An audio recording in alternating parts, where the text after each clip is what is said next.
Coming up today on Locked On Texas Tech, Joey McGuire and the Red Raiders are changing the game. We'll tell you how up ahead. Also, it's Pac-12 Media Deal D-Day today on Locked On Texas Tech. You are Locked On Texas Tech, your daily podcast on the Texas Tech Red Raiders, part of the Locked On Podcast Network, your team every day. We're going to start this thing off right. Raider!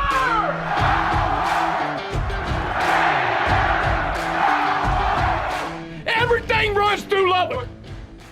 Great to be with you once again on Locked On Texas Tech on the Locked On Podcast Network. Always appreciate being your first listen on YouTube or anywhere you get podcasts. He's the only Chris Level. I'm Casey Cowan. And Chris, great to be back with you once again, my man. And today, kicking off the show, talking about something a little bit different. While we do have some basketball news to get to coming up later in the episode. And of course, we will get to what is coming to be known August 1st, 2023, a day that will live in infamy. Actually, most people will probably forget about it about a year from now. It is Pac-12 Media Deal D-Day, and we'll have plenty more on that coming up. But wanted to start with something somewhat maybe outside of the box for a Texas Tech football fan here today, Chris, but you're going to love that it's going to be included in your box after this episode, because this is glowing conversation about the approach for Joey McGuire and the Red Raiders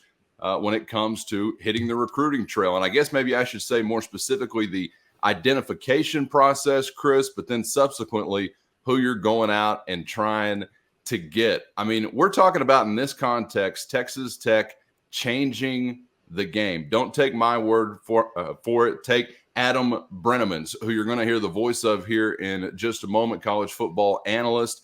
And if you haven't quite understood just yet how it's breaking down when it comes to Texas Tech's approach to IDing guys they want and then going and getting them, hopefully we'll be able to give you a better idea of how that works here today. But first, Chris, let's take a listen to Adam and the way that he is viewing what Texas Tech is doing and how it's different from, well, I guess the way it's always been done in college football. The model at Texas Tech right now is that assistant coaches do not pick who they're recruiting. It's really interesting. In college programs all over the country, as a tight ends coach at ASU, I decide what tight ends I want to recruit. I'm responsible for dictating like who the best players are and evaluating them. At Texas Tech, their personnel staff and their director of player personnel makes the decision on who gets offered and who they recruit, and then the tight ends coach or the running backs coach or the receivers coach gets told, here's the receivers you're recruiting. And they don't really have a say in the evaluation. It's really an interesting model. It's another shift towards that towards that pro model. Yeah, so I think Joey, I've talked to Coach McGuire about this quite a bit over the last year and a half. And he's the one, he loves talking about this kind of thing. He thinks it's because let's not forget, James Blanchard was on the plane from Waco to Lubbock initially. Really, I think it was Coach Blanchard and then Debbie. Were the people on that plane. Okay. I mean, that's how much he values or he trusts this setup. And it makes it's a very outside the box and interesting dynamic. And it's outside the box just because this is not the way that it's done at, I would guess 98% of the, and everybody's got a bit of a different setup on how they recruit and evaluate and coach and all those things. But it makes James Blanchard and Brian Nance, and I want to mention his name as well, extremely valuable in the pecking order of the way your staff is structured. Brian Nance is very important and a key cog here too. Don't misunderstand at all. And I think it's unique because typically if you're like, for example, if you're Zach Kitley, I'd be willing to bet though that he's got some say-so in what quarterbacks that he can recruit.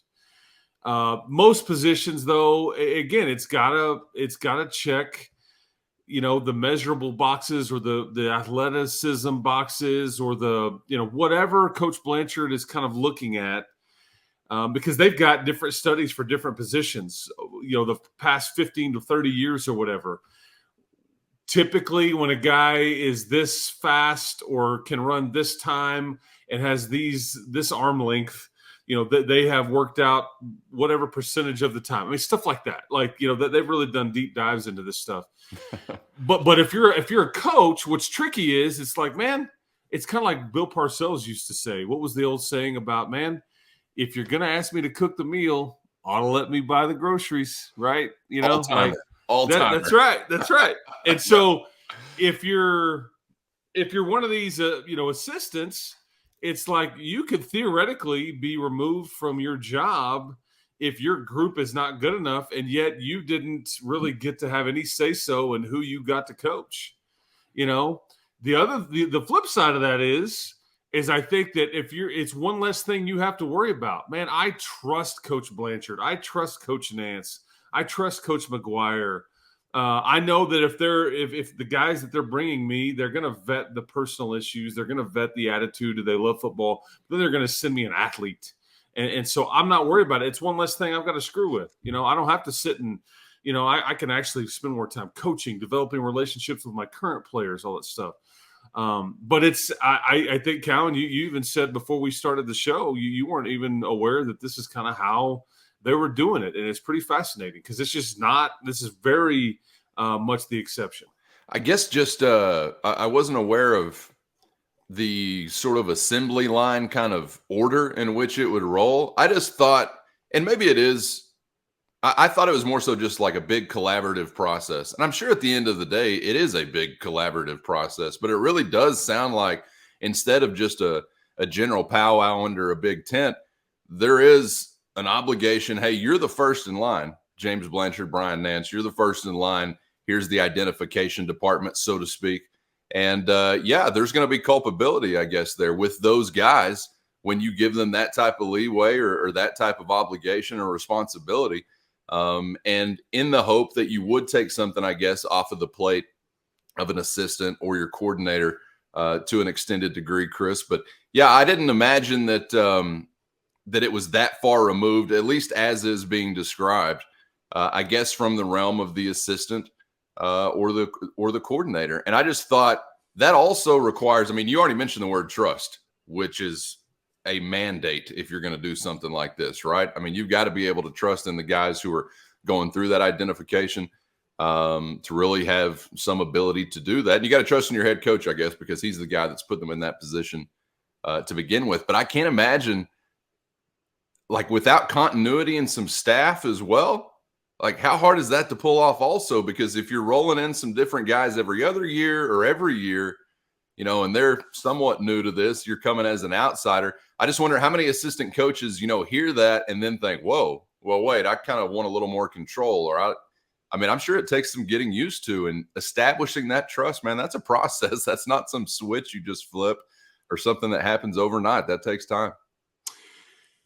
And that's what coaching is. It's you're in control. I mean, and yet you may not really be in control because you're coaching people, and it's like, okay, I don't ultimately have control, but I have to make a million different decisions trying to empower other people to go, win a game for me or whatever the case may be. But it is coaches that a lot of coaches, I don't want to say control freaks, but they're just used to being in charge, or, hey, run faster, yes, sir, or be on time, yes, sir. I mean, whatever. But it's one less thing that they're not in control here necessarily. And I don't want to not suggest. I think there's some give and take and some back and forth here. Sure, that's part of that trust. Hey, man, I heard some things about this young man. I don't know if there's a tiebreaker. Let's go with option A and not option B. Whatever. I don't know. I just think, there's probably some back and forth there. There's probably some, hey, I heard about this kid. Well, let me, Blanchard probably, let me take a look. I'm sure that it's somewhat collaborative. But at the end of the day, right, I think this is generally the way their system is set up. And I think that this is what Baylor was doing. I don't know if they still operate this way or not, but this is how Baylor was doing it under Matt Rule.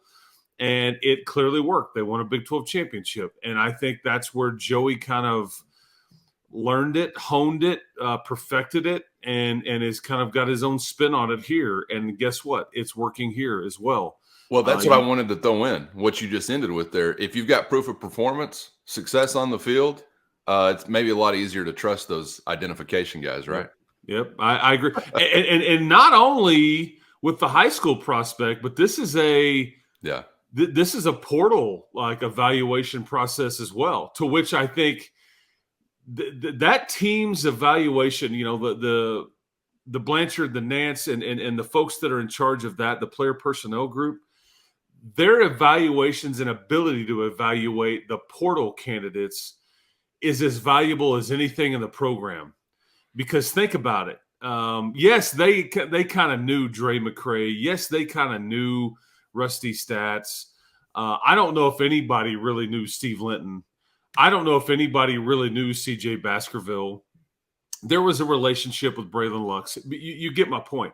But their ability to kind of hone in on, okay, does this fit chemistry-wise? Does this fit athletically? Does this fit with what we need? And ability to do it rather quickly, because sometimes, man, in those settings, those decisions are having to be made.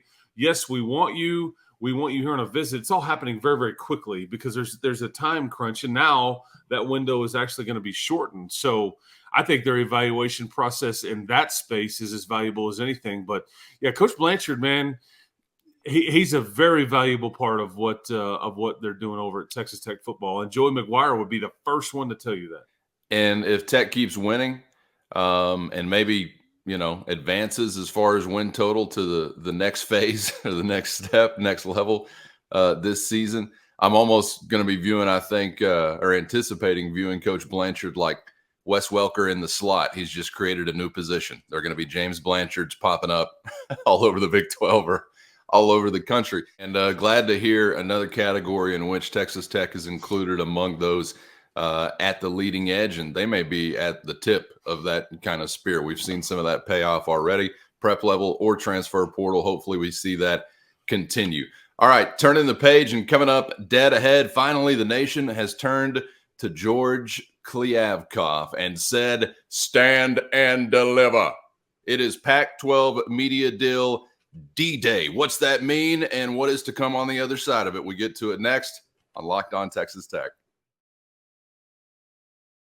First, today's episode brought to you by eBay Motors. And if you want a championship team, you need championship parts that fit together just right. And it's no different with your vehicle. Every part's got to fit exactly right. And that's where eBay Motors comes in. With eBay's guaranteed fit, you can be sure every part you need fits exactly right the first time, every time. Just head on over to ebaymotors.com, add your ride info to the My Garage portal, and look for the green check to know the part is going to be an exact fit or you're getting your money back. No risk. In sports, life, or anything in between, confidence is going to be the name of the game, and that's exactly what you're going to have when you shop on eBay Motors. And with over 122 million parts to choose from, and with the right parts guaranteed, you're going to be back in the game and on the road in no time. So get the right parts, the right fit, and at the right prices on ebaymotors.com now. Let's ride. eBay guaranteed fit, only available to U.S. customers. Eligible items only. Exclusions do apply.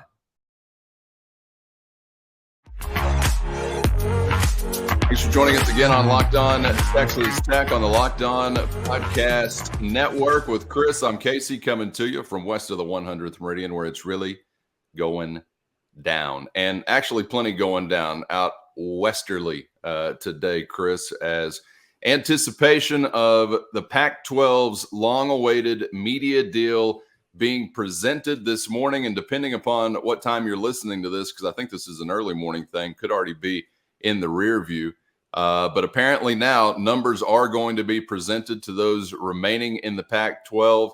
That will not obviously include Colorado, but you might have seen some reporting on this in the last 24 hours, just to kind of recap some of what you've seen out there. A big streaming percentage. Some are saying only streaming announced at this time, with possibilities of licensing linear broadcasts. And by linear, we mean real network, if you're not familiar. Also, are you ready for this one? Sit down if you're a Pac-12 fan. $20 million range as far as a member institution payout. Translation, not going to cut it. And something else I thought was really interesting, Chris. I saw this from Pete Thamel.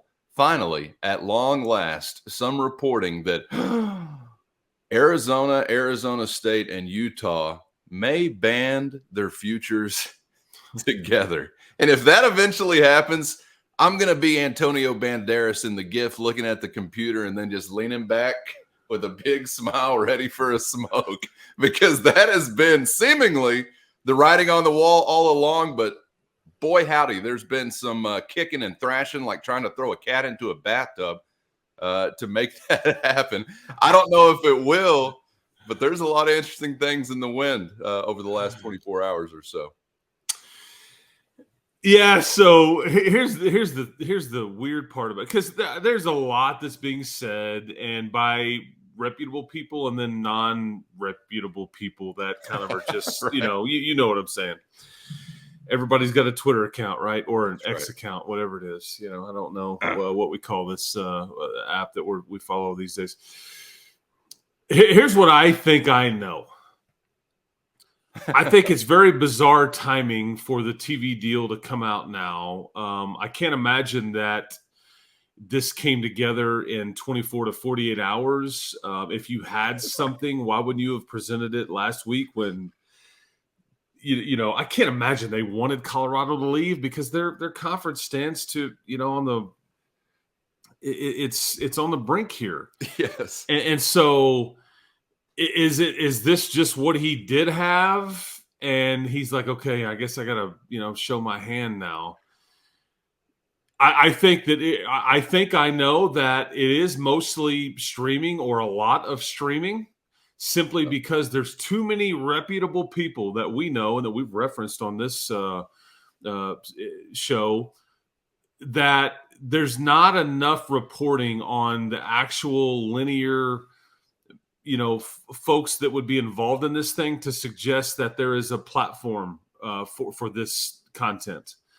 I think that the folks that live in this space, that report on it daily, have told you there's just not a lot of inventory here on the main linear channels. And I think that it was pretty telling. Here's what else. Okay, so let's file that away. What else I think I know is, I think the Colorado AD and president were telling you very much last week, it's very important for us in our brand to be seen on ESPN and Fox. That was a big draw to us. He said, we want to be down with ESPN and Fox at the end of the day. That was a huge quote that just went kind of under the radar. Yeah, and it was clearly a bullet point that they were trying to get across to everybody. And they didn't say, we've seen the Pac-12 deal and it doesn't have any of this stuff. But they were telling you this is a big reason why we are doing what we're doing. Right.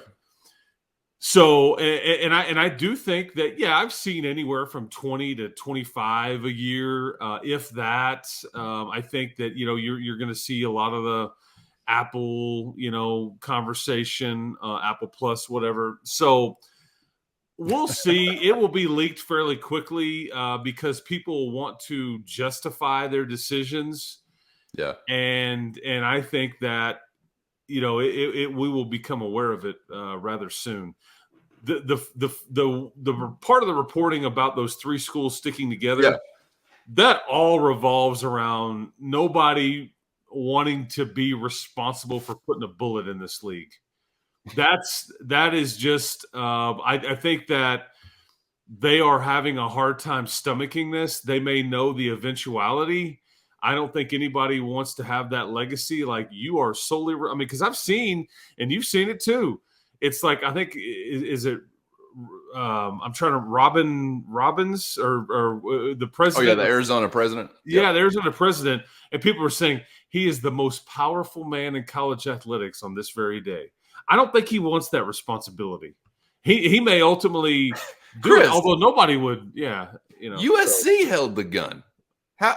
I don't understand any of this. There's always a thought like, well, the Big Ten doesn't want to expand. Greg Sankey held the gun. The commissioner of the SEC. Like, Big Ten doesn't want to look like they're killing the Pac-12 by taking Oregon and Washington.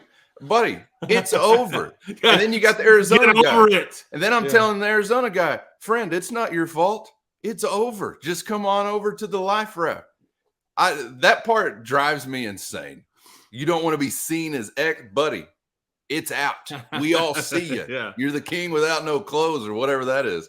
The emperor without any clothes. No, he had no. I don't remember. There's a naked emperor running around. The Arizona president is naked. Headline. Leave the show with that, if nothing else. Yeah, the limbo that people are playing as far as optics are concerned, maybe the most frustrating part of this for me, Chris. I don't disagree. I think that's where they're coming from. I think the rest of everybody looks at it and goes, "Man, come on, fellas, it's over." Like, and you don't. Because there is some chatter in like the Arizona State and Utah circles to where they've been pretty standoffish, and they've also been semi-engaged behind the scenes with the Big 12 and whatnot. Because I think we all know, hey, my preference would have been that Oklahoma and Texas would have stayed in this league. Guess what? That's not what happened. You adapt and thrive, or attempt to thrive. And I think it's like the stages of grief, like you talked about on yesterday's show. I think some of these folks are still working through that. But I think that some of the folks that are surrounding the Arizona State and the Utah camps are kind of slowly going, if you try to put your pride at the forefront here, or don't want to be seen as following BYU in Utah's case, or Arizona State in Arizona's case, or whatever. And you can kind of claim that you're in solidarity and all that, because I'd be willing to bet you the Big 12 would go, we got room for 3. Yeah, what table you want? You want a booth? You want a table? You want to sit on the patio? Yeah, where you want? Yeah, that's right. That's right. I mean, so. Hey, and how about the Oregon cat? I think was it their AD saying, "Well, I don't remember what Colorado's ever won." That was Dan Lanning, who will be in Lubbock, Texas on September the 9th. You can also just say nothing. Like, the old saying of better to be thought a fool than open your mouth and prove everyone right, or whatever. Yeah, that's like, right. Buddy. I don't know why I'm calling everybody buddy today. I'm being real patronizing because I hate. Well, you friend. You refer to buddy, guy, chief, pal, captain. Get a grip, guys. Is all I can say. The reality is here. I mean, it really is fascinating to watch. And you and I, unfortunately, as I've referenced before, are just so jaded and numb to these things because we've gone through it for well over a decade now. So it's hard to remember what it first felt like. You mentioned, hey, we still want UT and OU in the league. I still want Nebraska, Missouri, Colorado, and the Aggies in the league. So we are weathered. And I want TCU out. Yes. And Houston and Cincinnati. Out. Don't get me going on my wish list. We're already running out of time, and we got a few more things to get to here today. All right. Buckle up, because this week could be seismic, as they say, for the college sports landscape. And hopefully you'll join us right back here on Locked On Texas Tech to discuss it all. Before we're out of here today, Tech Hoops news we want to get to. Got a ball game going down in Cowtown, and the scene gets buffer in Lubbock. I'm glad to have some more company, boys. I'll tell you what I mean next on Locked On Texas Tech.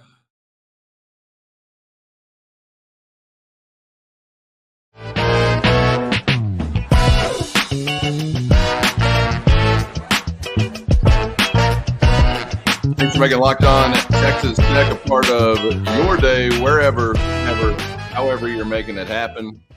We appreciate you. With Chris, I'm Casey, wrapping this one up with Tech Hoops news. And let's start with the ball game, Chris, because we had kind of alluded to this, I guess, weeks or months ago, and you can just kind of tell me where I'm tripping up over some of the details. But if I'm not mistaken, this is a Georgia replacement.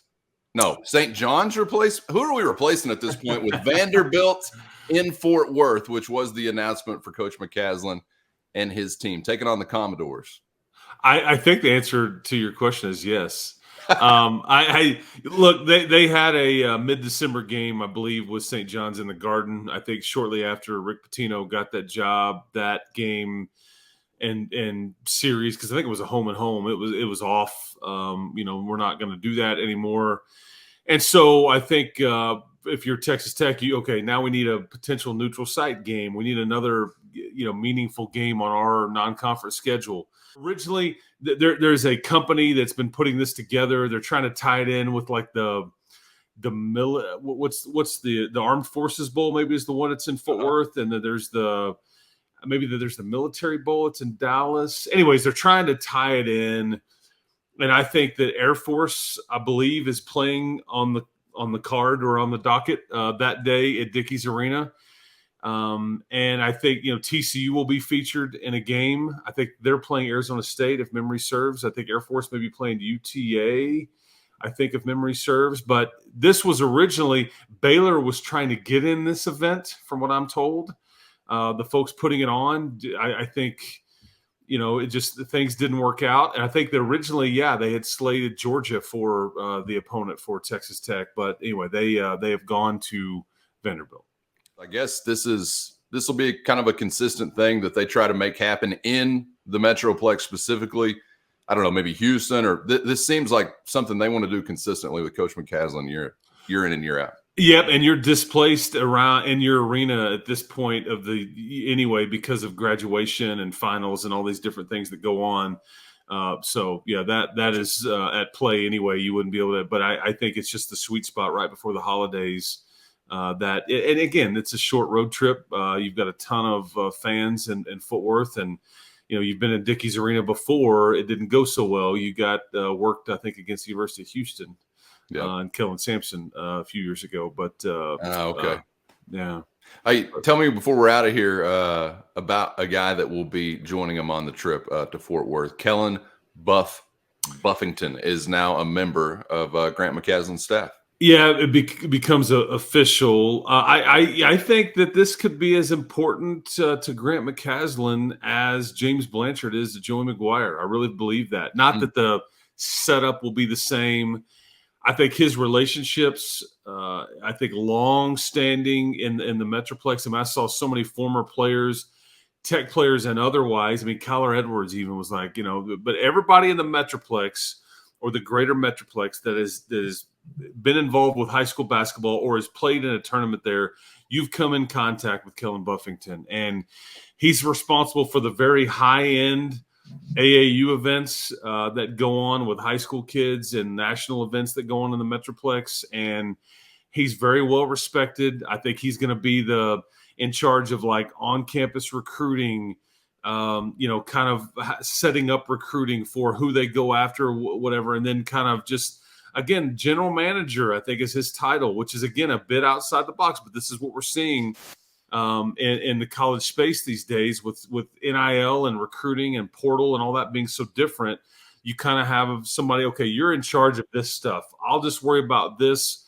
You worry about that. And it's much like our man Rick Cooper was kind of doing last year, although I think Kellen Buffington's role will be a little bit different than Rick's was last year because every coach wants something different from certain folks. But this was a really big hire, in my opinion. And I think as big as the Dave Smart hire was, this one was very big. But his staff is finally complete. He's added some really hard-nosed X's and O's. He's added some big-time recruiting ties.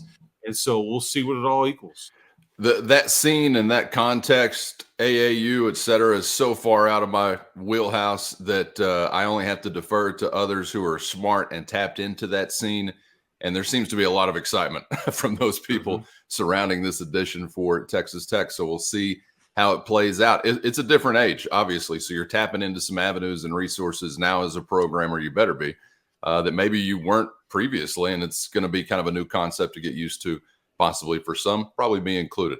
All right, we're back at it on the other side coming up tomorrow. Hope you'll join us right back here on YouTube or anywhere you get podcasts for the next round of Locked On at Texas Tech. Chris, I imagine we may have some more realignment news to discuss as the week goes on. So lather up, my friend. Get ready, buddy. Come on back, pal. Hope to see you then, Chief. Keep hope alive, everybody. Yes, Lieutenant Kellen. Yes, signing off. Yeah. Signing off. Yeah. Transmission ending. Yeah, that's See you right. for the next one. For Chris, I'm Casey. Thanks for joining us again on Locked On Texas Tech.